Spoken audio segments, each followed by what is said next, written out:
Hello everyone, welcome to our channel current on affairs. तो आज हम 13 अगस्त के करंट अफेयर डिस्कस करेंगे और उससे पहले कल के करंट अफेयर का क्विक रिवीजन करेंगे।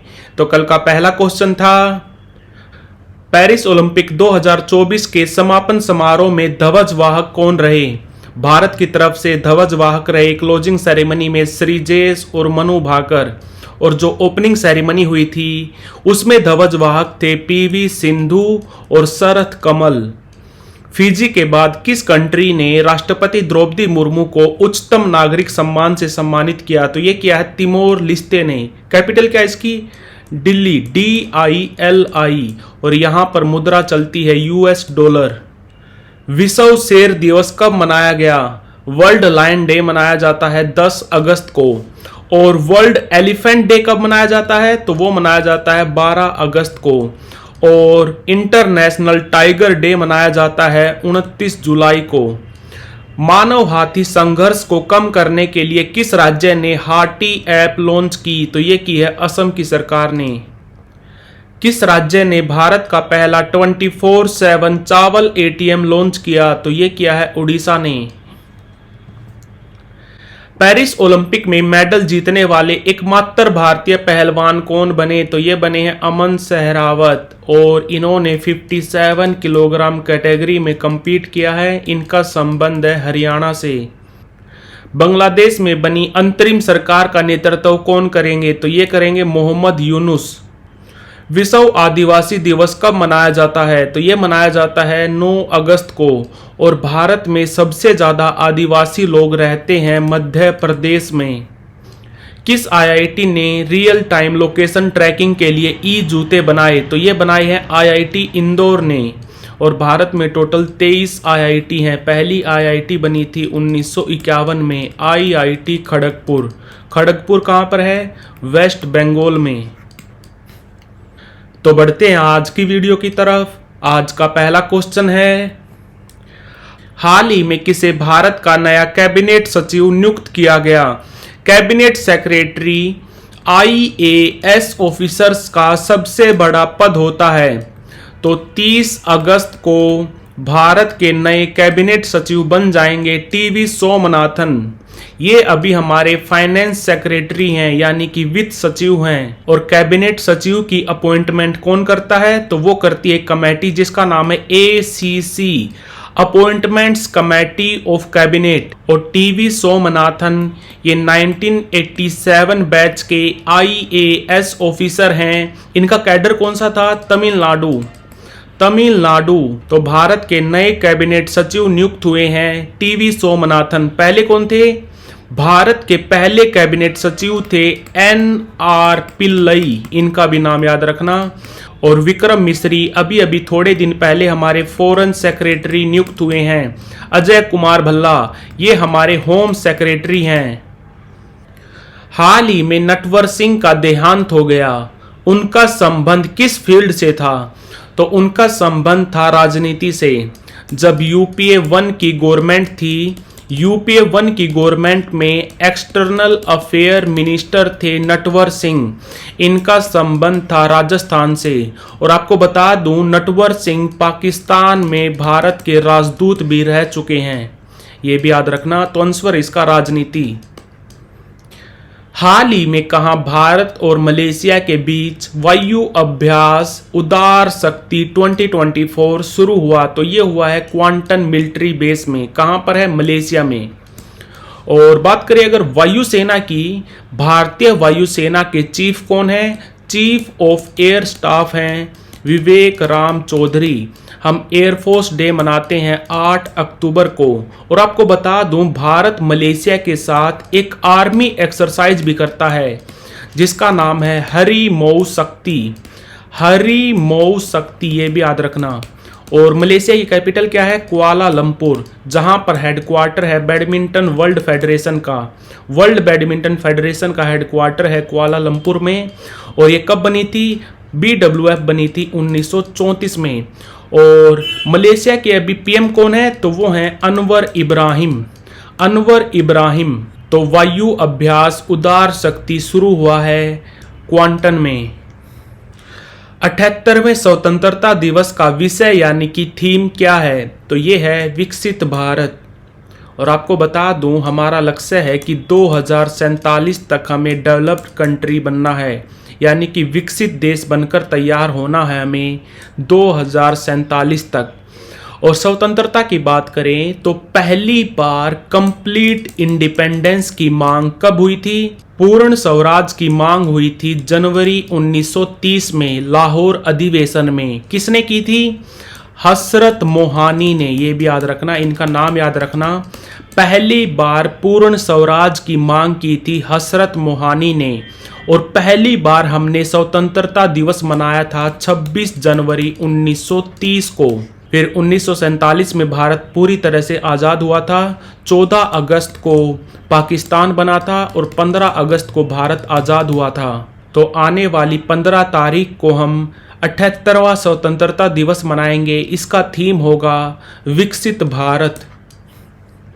हाल ही में भारत ने किस देश के साथ मुनाल सैटेलाइट लॉन्च करने पर सहयोग किया? तो आंसर इसका नेपाल।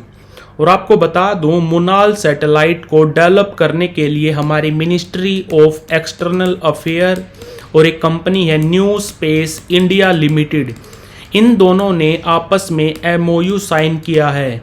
और नेपाल इस सैटेलाइट को क्यों लॉन्च कर रहा है? वनस्पति घनत्व के डाटाबेस को तैयार करने के लिए मुनाल सैटेलाइट को लॉन्च कर रहा है नेपाल। और नेपाल के नए PM कौन बने हैं? KP शर्मा ओली। और नेपाल की कैपिटल है काठमांडू, जहाँ पर हेडक्वार्टर है सार्क का। यहाँ पर प्रेसिडेंट कौन है? तो वो हैं रामचंद्र पौडेल। रामचंद्र पौडेल। और नेपाल की संसद को बोलते क्या हैं? नेपाल की संसद को बोलते हैं राष्ट्रीय सभा, यानी कि नेशनल असेंबली। हाल ही में पड़ोसी देश बांग्लादेश के नए मुख्य न्यायाधीश कौन बने? तो ये बने हैं सैयद रफात अहमद। सैयद रफात अहमद। इनसे पहले कौन थे? इनसे पहले थे ओबेदुल हसन, इन्होंने रिजाइन दे दिया। और वकार उज्जमान, ये बांग्लादेश की आर्मी के चीफ हैं। और मोहम्मद साबुद्दीन, ये बांग्लादेश के राष्ट्रपति यानी कि प्रेसिडेंट हैं। बांग्लादेश की कैपिटल क्या है? कैपिटल है ढाका। ढाका में हेडक्वार्टर है बिम्स्टेक का। बिम्स्टेक कब बना था? 1997 में। और इसमें टोटल 7 मेंबर कंट्री हैं। भारत भी इसका हिस्सा है। भारत भी इसका मेंबर कंट्री है। बिम्स्टेक यानी कि bay of Bengal initiative for multi sectoral technical and economic corporation कब बना था? 1997 में। हेडक्वार्टर है ढाका में। तो बांग्लादेश के नए मुख्य न्यायाधीश बने हैं सैयद रफात अहमद। और बांग्लादेश की जो अंतरिम सरकार बनी है उसके लीडर कौन है? तो वो बने हैं मोहम्मद यूनुस। नोबेल लॉरिएट मोहम्मद यूनुस, इनको 2006 में नोबेल पीस प्राइज मिला था। पेरिस ओलंपिक पदक तालिका में टॉप पर कौन सा देश रहा? तो ये रहा है लगातार 20 सालों से अमेरिका। अमेरिका इस बार भी पहले नंबर पे रहा। टोटल 126 मेडल जीते, गोल्ड जीते 40। दूसरे नंबर पे रहा चाइना। चाइना ने भी 40 गोल्ड जीते और टोटल पदक जीते 91। तीसरे नंबर पे रहा जापान। जापान ने जीते 20 गोल्ड। और भारत रहा 71वें स्थान पर। भारत ने 1 सिल्वर जीता है, 5 ब्रॉन्ज, टोटल 6 मेडल जीते हैं। और पूरे ओलंपिक इतिहास की बात करें तो भारत ने अभी तक 10 गोल्ड जीते हैं, 8 हॉकी में, 1 एथलेटिक्स में, 1 शूटिंग में। तो पेरिस ओलंपिक पदक तालिका में पहले स्थान पे रहा अमेरिका। और आपको बता दूं, पेरिस ओलंपिक में सबसे ज़्यादा एथलीट भी भेजे थे अमेरिका ने। कितने? 592। भारत ने कितने भेजे थे? 117।